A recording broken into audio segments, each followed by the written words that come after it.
Moge itu apa? Motor gede. Bapak bilang apa? Bapak bilang apa? Hah? Ya, berarti aku dengar permintaanmu, gitu. Aku mampu membelikan, gitu Pak. Tapi tidak saya berikan hari ini. Saya berikan 18 tahun yang akan datang. Anak Bapak nangis, toh? Betul toh? Kok lama? Betul toh? Katanya Papa bilang, aku kerja untuk kamu. Kamu itu anak tunggal, seluruh kekayaan saya itu untuk menyenangkan kamu. Lah sekarang saya minta. Paham gak ya? Jadi mengapa doa kita itu dikabulkan Allah begitu lama? Wallahu ya'lamu ma la ta'lamun. Allah itu tahu yang kamu tidak tahu maksudnya. Lah anak itu diberi penjelasan gini loh nak ya. Kamu kalau masih kecil gini lebih besar motornya daripada kamu nak. Aku bisa Pak. Motor pokoknya nangis. Itu gambaran kasar ya bagaimana kita dan Allah. Maka sudahlah Pak. Apa saja yang diberikan Allah itu terimalah dengan senang hati. Sebab seringkali kita tidak paham apa yang dikehendaki Allah. Ya. Sekarang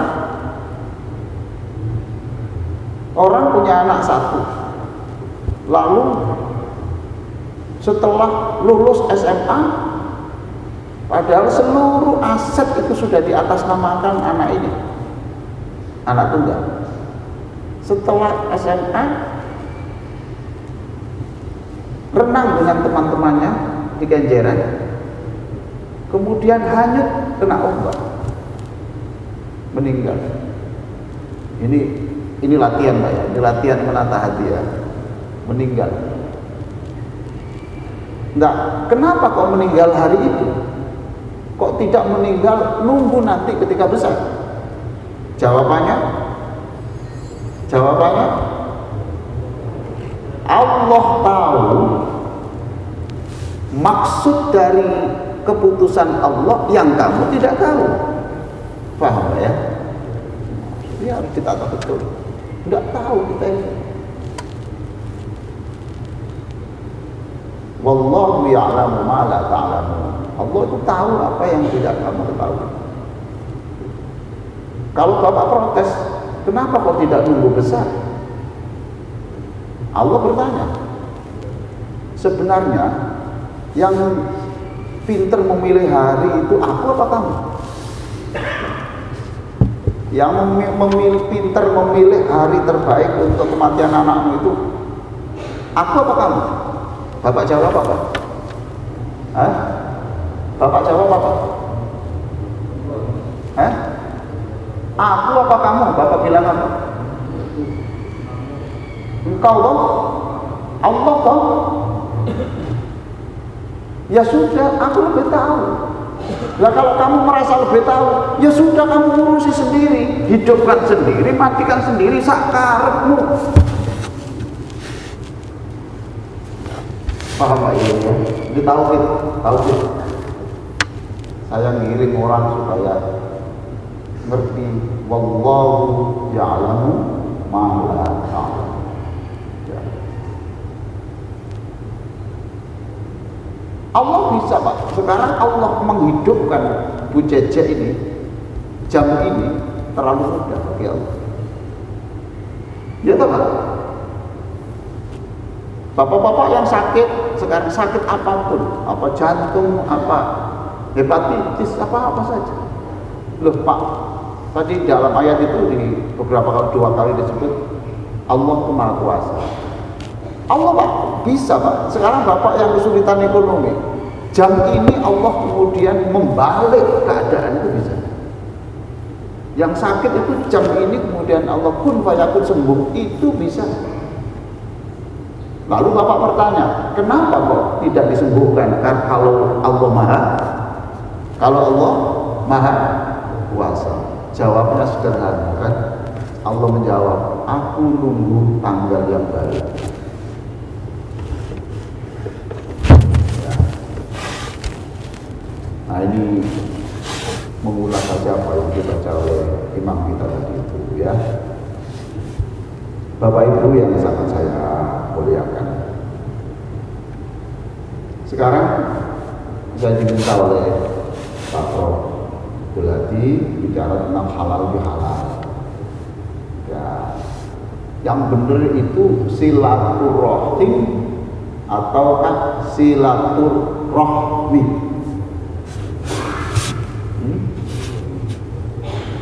Mana yang benar? Silaturahmi atau silaturahim?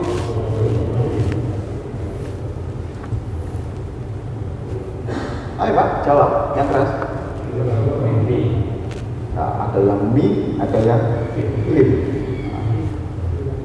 Ya, saya akhirnya membaca kamus Al-Munawwir. Kedua-duanya itu betul, Pak.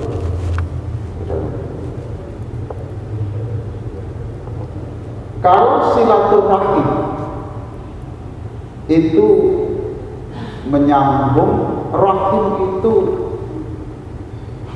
tempat pembuahan sampai orang menjadi janin tuh Pak. Sperma menjadi janin di dalam rahim ibu tuh. Ini aja rahim itu. Rahim itu besarnya hanya sebesar jeruk ya. Jeruk. Itu nanti kalau kemasukan bayi itu bisa besar. Itu kalau sampai itu kan ajaib tuh Pak. Besar sampai kembar 7 ya. Ada toh? Kembar 7 ada toh? Di India. Gimana? Ajaib. Nah, itu berarti rahim, kalau silaturahim berarti membangun seduluran, membangun kehangatan dari orang-orang yang terkait dengan rahim itu. Berarti ya sanak kerabat. Betul Pak ya? Nah, itu rahim. Silaturahim itu berarti membangun keakraban, seduluran, saling membantu, Masya Allah, saling menyemangati dari orang-orang yang satu jalur keluarga. Penting ini Pak. Penting ini. Kalau silaturahmi, nah, silaturahmi, rahmi itu kasih, membangun hubungan keakraban, kehangatan, saling membantu, saling menolong di antara seluruh manusia. Lebih luas mana? Apa? Silaturahmi. Kalau silaturahmi itu berarti ya keluarga, ya tidak, ya Pak ya. Tapi kalau silaturahim khusus hubungan, tapi jangan dibesar-besarkan. Tidak ada masalah. Sebab rahmi itu juga bisa artis keluarga juga. Nah kalau silaturahim silakan Pak. Yang penting itu jangan artinya Pak, prakteknya. Lah mau bangun silaturahim itu lakukan setiap hari. Subhanallah. Oh silaturahim itu ya, atau silaturahmi itu Pak. Sekarang apa Bapak yang susah? Sebelum subuh tengah malam jam 3 ya, Bapak ambil HP, kemudian ingat saudaranya di Pacitan sana, Bude, malam ini saya berdoa mudah-mudahan Bude tetap sehat ya, sehat. putra putri Bude sukses dunia akhirat. Ayo, senang apa enggak? Senang apa enggak? Ya itu halal bihalal, itu silaturahim Pak. Dan itu pahalanya tidak sedikit. Tidak sedikit begitu. Saya ini hampir diundang ke seluruh dunia. Seluruh dunia. Saya ini sudah komplit. Itu saya ingat-ingat. Bukan karena saya pinter. Profesor Abdul Latif begitu dari saya. Itu ahli.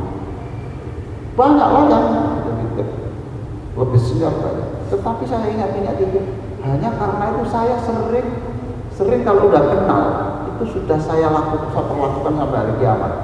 Ya, kenal itu kemudian sering saya WA. Saya barusan mengaji Al-Quran, saya ingat Bapak. Ya, mudah-mudahan Bapak sukses sebagai duta besar, menjadi duta besar terbaik di Eropa. Ya sudah mudah daerah. Terus setelah itu kemudian dibalik, Prof, Ramadan ini kemana Prof? Belum terdaftar. Bagaimana kalau ke negara saya? Masya Allah, berangkat. Itu Pak. Maka silaturahim itu lakukan setiap hari dengan cara-cara yang sangat sederhana. Jadi membangun kasih itu kepada orang yang dikenal tidak dikenal. Bagaimana membangun silaturahim dengan ojek online? Gimana Pak? Gimana Pak? Membangun seduluran supaya eruh ini sambung dengan driver online, Gojek online atau angkutan online. Sederhana Pak. Sederhana. Dan ini pengaruhnya tidak bisa dilihat hari ini. Saya tadi naik Gojek, kemudian saya turun, saya bilang dulu sambil melepas helm, Bapak terima kasih, mudah-mudahan Allah membalas Bapak. Bapak, saya doakan Bapak selamat berperjalanan dan rezekinya barokah. Hati-hati Pak ya. Masya Allah, senang. Terima kasih Pak. Terima kasih Pak. Terima kasih. Ayo sekarang orang yang mengucapkan terima kasih karena doa kita sapa. Malaikat berkata, ya Allah, ada orang yang menyenangkan orang sebelum subuh ini. Kami yang di langit minta kepadamu ya Allah, agar orang yang menyenangkan orang ini hari ini juga engkau senangkan lebih dari yang didoakan. Doa. Nah itu silaturahim Pak. Itu silaturahim. Itu silaturahim. Lalu maaf saja saya tidak, demi Allah saya tidak pamer ya. Saya hanya saya barangkali kalau baik bisa ditiru aja lah. Orang Pak sebelum subuh cari makan demi anaknya ya Pak. Kemudian saya hanya disuruh menilai bintang toh Pak. Saya taruh bintang, kemudian saya beri ongkosnya sini tadi 11.000. Saya beri tip 10.000 atau 15.000. Saya senang. Berarti sebelum subuh ini saya telah menyenangkan orang.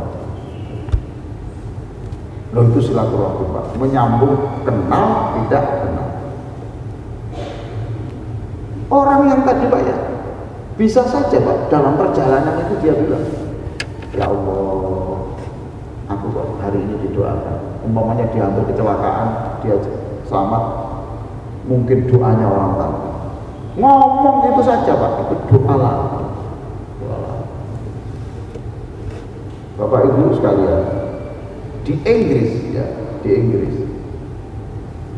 hampir seluruh bis kota, selalu bis kota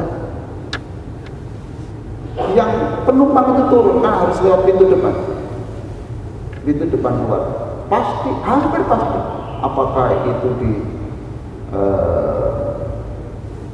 Newcastle, yang saya tahu betul Pak, selalu mengucapkan thank you, terima kasih. Loh, ya itu silaturahim Pak, senang silaturahim. Saya praktekkan di Indonesia, dari naik patas dari Madiun, Surabaya, dan di Murasi saya turun, Pak, terima kasih, senang sekali Bapak mengendarai mobil ini, tenang, pelan, dan mudah-mudahan Bapak tahu. Wah, itu mendelik Pak, waket Pak, itu jeneng menungso. Betul Pak, kaget karena tidak banyak penumpang yang begitu. Tidak banyak penumpang yang begitu. Senang. Betapa sabda Nabi itu benar. Perbuatan yang baik itu sebenarnya sederhana. Banyak pintu-pintu untuk melakukan kebaikan, cuma tidak dilakukan oleh manusia. Senang. Paket Pak, mungkin dianggap didelok ini nih mungkin ya. Kalau jin kan sini tidak ada. Baiklah, itu silaturahmi. Saya tadi masuk ke sini, yang awal tadi siapa ya? Bapak atau Pak? Ya Pak ya, tadi ya saya masuk ke sini tadi. Iya Pak. Saya sapa tuh, Pak ya. Saya jabat tangan, saya sapa. Lalu Abah ini yang umur 80 tahun ini, kemudian ini kita doakan. Saya berdoa. Ya itu silaturahim. Saya kemarin di Al-Akbar sampai menyampaikan khutbah, judulnya itu Budek Bisu Buta. Jangan jadi orang bisu. Summum bukmun umyun. Summun itu budek, uli ya. Bukmun bisu, umyun itu buta. Nah, antara lain jangan bisu itu, jangan pelit menyapa orang. Ya itu silaturahmi. Itu silaturahmi. Silaturahmi ya. Nah itu halal bihalal. Halal bihalal. Masya Allah. Sangat sederhana. Nah, jangan hanya silaturahmi itu jangan hanya menyapa, tetapi mendoakan. Jangan hanya mendoakan, tapi menyemangati. Kalau soal memaafkan itu kan sudah jelas. Masa Bapak masih menyimpan dendam? Sama sudah sekian tahun masih sakit hati.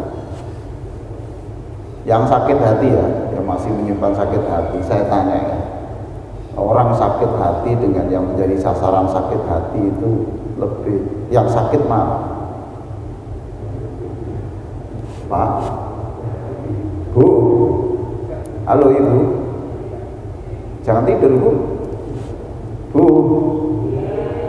orang sakit hati dengan yang menjadi sasaran sakit hati itu yang lebih sakit siapa? Yang sakit hati. Tidak usah tanya dokter, tanyalah orang paling bodoh saja. Apakah sakit hati itu mempengaruhi kesehatan atau tidak? Mereka mesti bilang bahwa sakit hati itu sangat berpengaruh pada kesehatan. Ilmu gitu aja kok tanya dokter, terlalu rendah. Wong kita itu sakit hati itu deg, makan nggak doyan kok.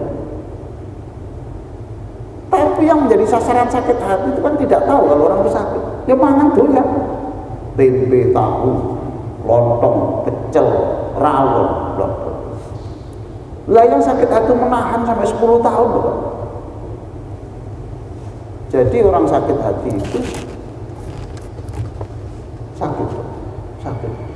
Fi qulubihim maradun fazadahumullahu maradun. Orang sakit hati itu akan naik terus. Fazadahumullahu maradun. Sakit hati karena nanti kalau kesalahan sedikit itu timbul lagi Pak. Maradun. Berarti kemungkinan yang mati duluan siapa?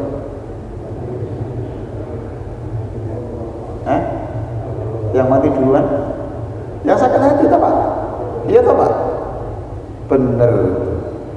Antum ulai tuhibbunahum wa la yuhibbunakum wa tu'minuna bil kitabi kullih wa idza laqukum qalu amanna wa idza khala 'addu 'alaykumul anamila minal ghayb qul mutu bighayrikum qul mutu bighayrikum innallaha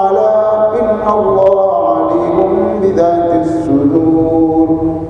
Qul mutu bighayrikum, matilah kamu loh Pak, bighayrikum, karena kamu gagal memanage hatimu sendiri. Insya Allah jamaah masjid Al-Ikhlas, masjid Al-Ikhlas orangnya nggak ikhlas, memalukan. Ikhlas, memaafkan. Hari ini ada yang masih punya sakit hati dengan orang? Angkat tangan. Yang tidak punya sakit hati sama sekali, angkat tangan.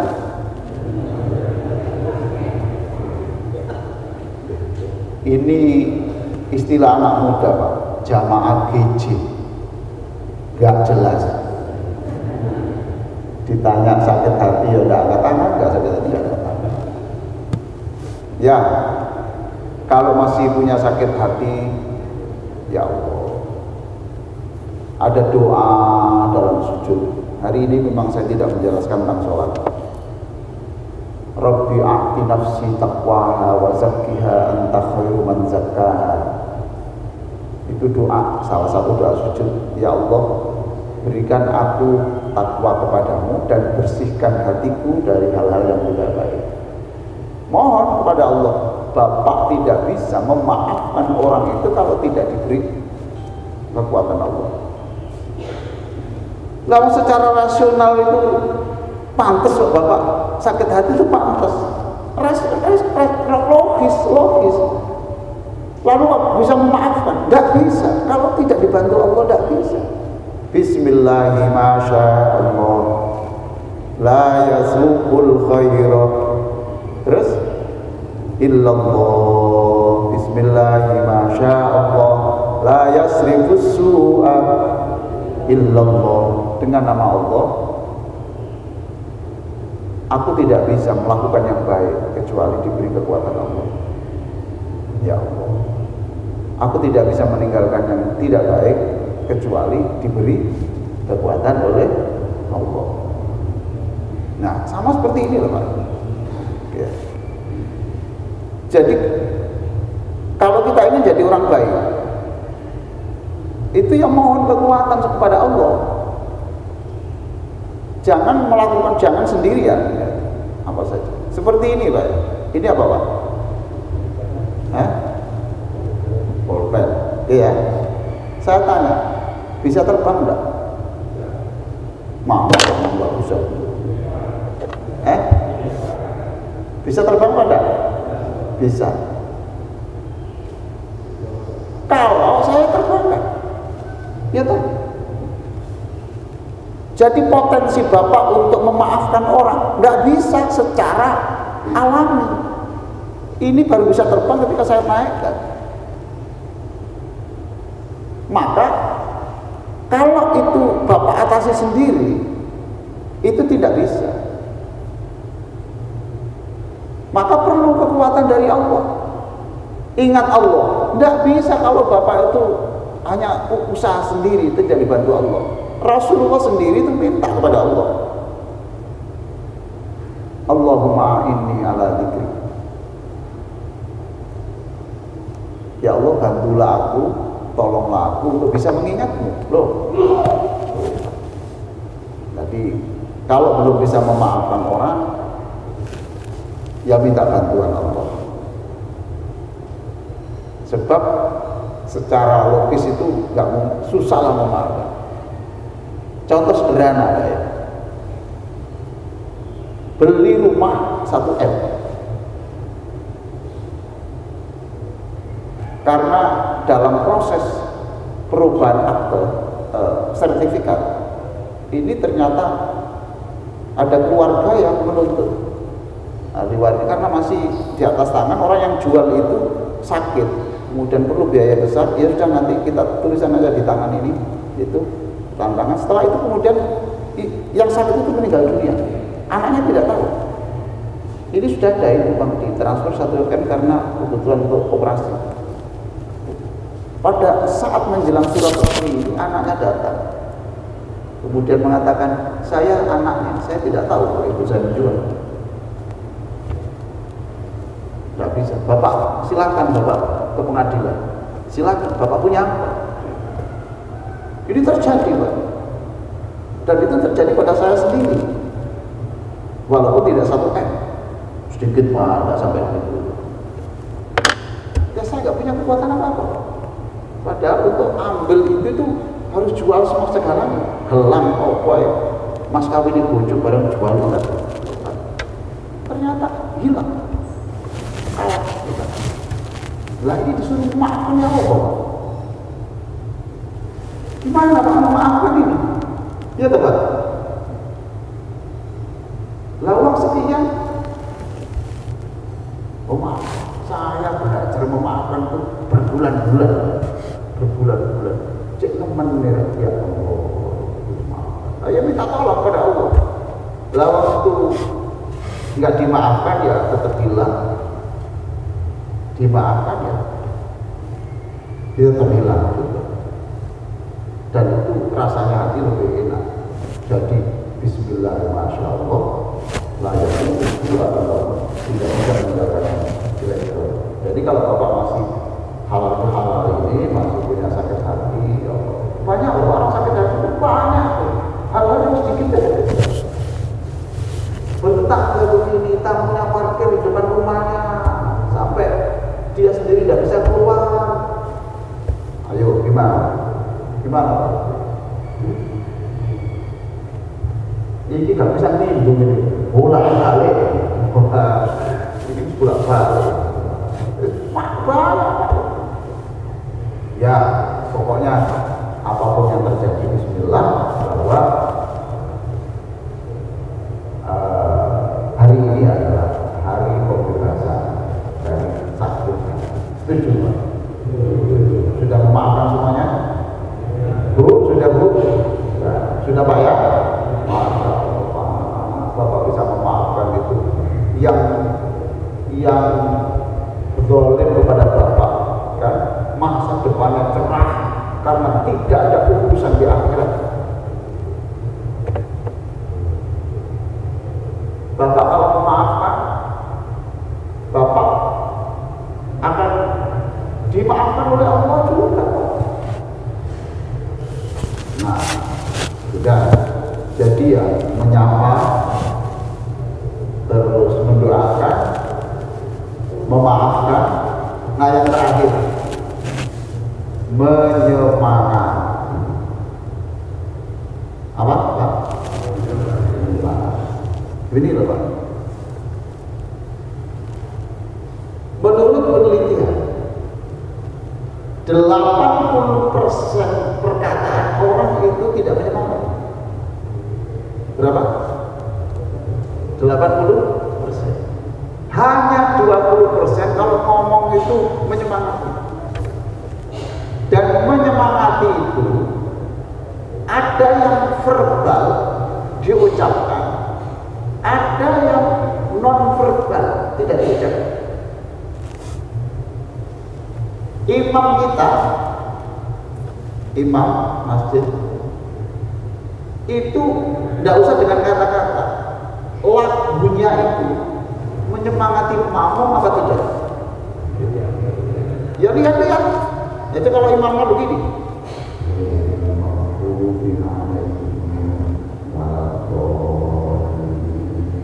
Ayo amin.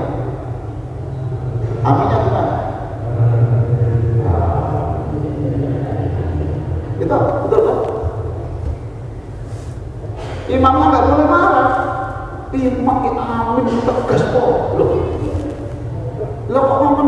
sono awakmu dhewe ngono. Paham tak? Berarti menyemangati tidak dengan kata-kata murni tapi dengan tindakan. Itu namanya manuver. Nah sekarang coba kalau imamnya itu ghairil maghdubi alaihim waladdallin,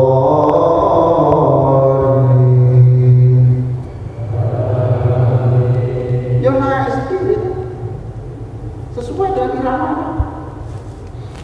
Ya pemimpin yang dipimpin ya sama seperti itu. Nggak usah bapak jadi imam turun setelah subuh baru kemudian mohon nanti kalau amin yang semangat. Tidak berubah.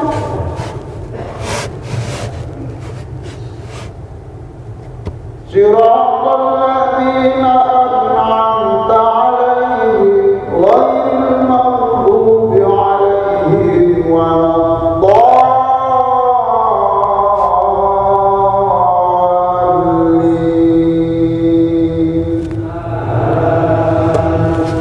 Enggak usah disuruh.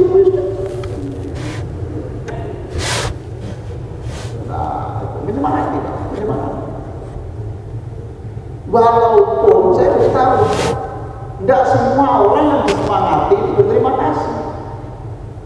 Tidak semua kan senang, karena ada persoalan pribadi. Walaupun imamnya keras seperti itu, wong ini jahat, bencinya setengah mati. Semua tidak, amin. Bukan salah imamnya, ada persoalan pribadi. Karena dulu diajak besaran, nolaknya itu agak kasar. Terjadi imam. Amin. Hidup itu begitu. Jadi 80%. Saya ingin menjelaskan betapa Quran itu memberi contoh penyemangatan. Saya ingin surat An-Nisa 84. Surat An-Nisa 84 itu ada firman Allah, faqatil fi sabilillah la tukallafu illa nafsak wa haribul. Berperanglah kamu di jalan Allah, wahai Muhammad, yang saya suruh hanya kamu. Gitu loh. Wa haribul mu'minin, dan semangatilah orang-orang mukmin. Karena Nabi walaupun orang karismatik begitu Pak, itu pernah juga Pak. Bicaranya nggak diperhatikan orang pernah.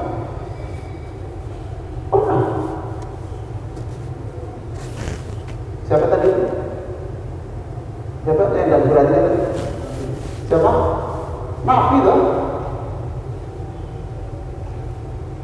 Karena dalam perhitungan ini, dalam perhitungan orang-orang ini, Bapak nanti bisa periksa di dalam surat Al-Imran 173 ya.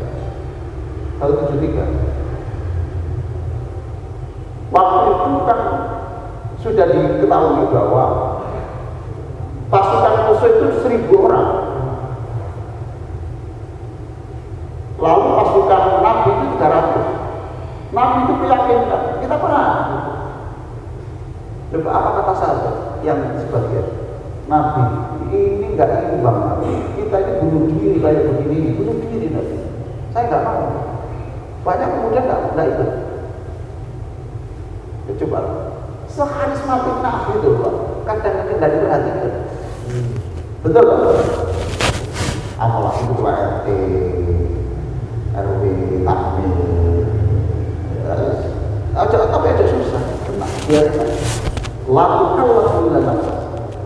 Kata Allah, yang saya suruh itu kamu, bukan yang lain. Masya Allah, ini oleh Ar-Razi itu dikatakan betapa Allah itu tahu kekuatan mental dan fisiknya Rasulullah sampai disuruh. Kalau semua orang itu tidak ada yang mau perang, tidak apa-apa. Yang saya suruh itu kamu harus berangkat sendirian. Lakukanlah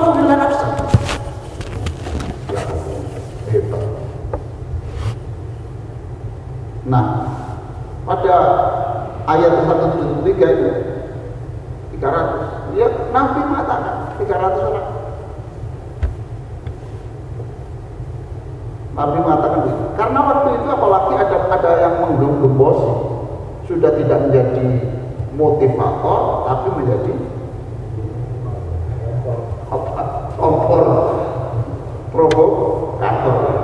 Nah, provokatornya itu dibeli, namanya Nu'aim bin Mas'ud, itu dibeli. Orang kafir membeli pasukan Islam, itu salah satu pasukan Islam. Kalau kamu bisa mempengaruhi pasukannya Nabi, kamu saya beri 10 unta. Nah, 1 unta berapa Pak? Ada yang transfer.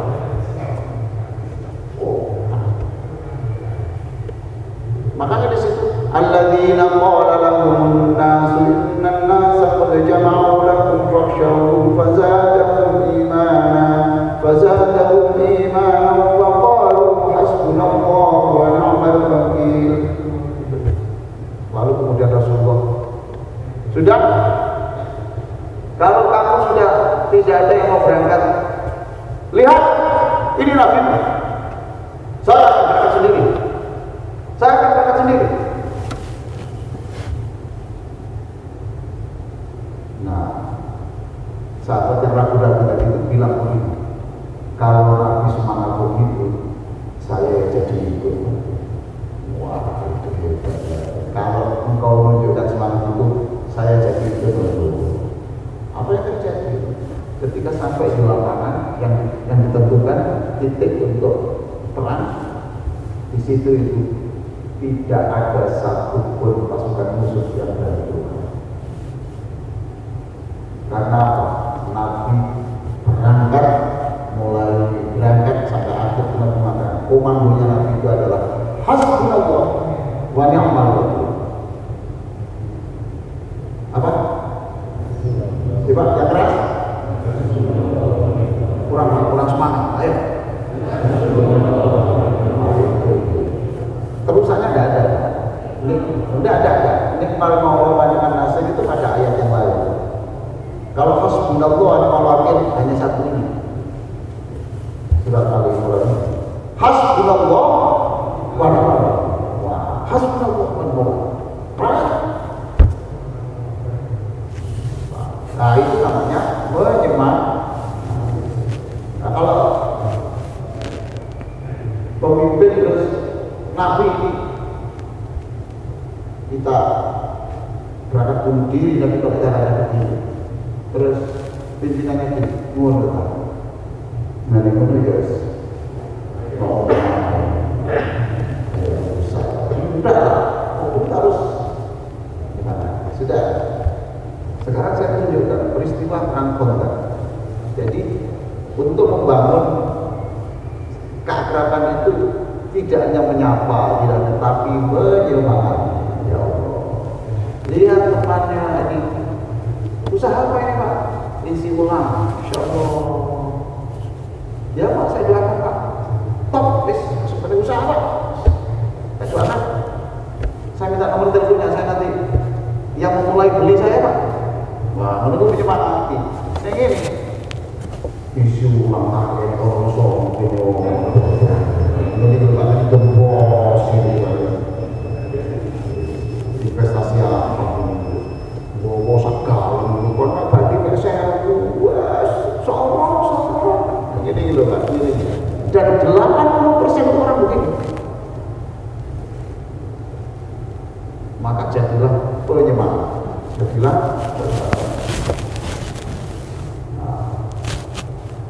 dosen juga, kalau begitu dari dosen juga harapan dosen tidak menyemangati. Gimana anak saya yang pernah begini, ayah apa apakah membuat masa depan harus kuliah? Dia punya data pada Afghanistan dia itu tidak lulus ya, perguruan tinggi, tapi top ya. Nah itu yang lulus-lulus itu cuma nasibnya kayak gitu aja. Banyak ya kan? Ya, pokoknya dia punya data-data. Pak, kenapa? Kamu tiba-tiba baca ini kenapa? Iya itu. Pembimbing saya itu ya, jarang ketemu ya. Susah ditemui, ke rumahnya tidak boleh. di kantor ya, dicoret ini. Ini apa kayak tulisan anak SMP aja begini. Bro, apakah itu harus kuliah? Nah ini gitu. Dosen ini membuat mas gak ngkai SPP. Maka saya bilang pada dosen-dosen, kalau Anda sampai membuat putus asa orang kuliah, kamu punya saham kegagalan masa depannya. Jadi kata-kata sendiri juga Allah. Maaf, saya bilang bukan. Ya itu yang halal bihalal. Ini kalau sudah tim berarti sudah selesai. Ya. Terima kasih. Seduluran ini, bapak ini enak loh ya, kita jimat-jimat di masjid ini ya, ada Abah Haji Mas Rani, itu kan sesepuh kita sehat, ini usia 80 tahun, wah memang di masjid saya itu juga ada Pak ya. Kalau ke masjid itu ya Allah, bawa sepeda itu, sepeda panjang itu jauh. Kalau karena dia jalan tidak kuat, jalan itu tidak kuat, jadi harus sepeda panjang. Dan kalau sudah saya suruh, saya sambil berdiri tidak mau. Jadi kalau sudah dulu, Pak, Mak, lu gue nggak mau, betul, masih kuat. Ini gimana? Wisuara, tua, semangat masjid. Orang masih sehat. Badminton, tapi karena masjid. Ya, saya tidak ngeritik Pak, demi Allah tidak ngeritik. Untuk apa hidup saya sekarang kok ngeritik-ngeritik? Saya ini hanya kita sendiri saya kita diniati ngomong itu untuk diri sendiri saja lah. Ya jelas motivasi. Nah, orang-orang begitu kan memberi motivasi kita. Ya Pak, saya ini orang kadang-kadang Pak, mohon maaf saja. Ya Allah, orang itu miskin Pak, menurut saya itu miskin. Tetapi kalau ada apa-apa pengumuman di masjid, yang paling dulu itu dia. Walaupun tidak sebanyak kita, tapi merespon paling cepat itu. Itu menyemangati. Itu namanya ayat-ayat Allah yang menyemangati. Demikian, kalau mau perlu tanya jawab, monggo. Ditutup, monggo. Pak Prof tadi cukup? Cukup. Halal bihalal, jangan halal. Kalau saya salah, mohon dimaafkan Pak ya. Nah, istri salah, mohon. Suami salah, tetangga salah, nanti akan saya jelaskan. Nanti suatu saat Bapak silakan ke saya. Bagaimana saya khutbah itu judulnya itu masuk Islam karena WC. Diprotes di Kemayoran. Setelah tahu isinya, Masya Allah, itu bertetangga sampai dia masuk Islam. Itu karena bertetangga yang baik. Tapi tidak sekarang, kapan-kapan saja. Allahumma sholli ala sayyidina Muhammadin wa ala alihi wa sahbihi ajma'in. Alhamdulillahirabbil alamin. Allahumma alif baina qulubina. Ya Allah, tambahkan lunaknya hati kami, lembutnya hati kami di antara kami. Jadikan kami orang yang selalu menyapa, selalu mendoakan. Jadilah kami orang-orang yang saling menyemangati, saling memberi, saling tolong-tolong ya Allah. Wa aslih dzata bainina, hilangkanlah perselisihan, kesalahpahaman di antara kami. Wahdina subulas salam, jadikan kami bergandeng tangan untuk meraih kebahagiaan. Jadikan kami ya Allah bergandeng tangan untuk menuju jalan keselamatan. Rabbana atina fid dunya hasanah wa fil akhirati hasanah wa qina adzabannar. Wa sallallahu ala sayyidina Muhammadin wa ala alihi wa sahbihi wa sallam.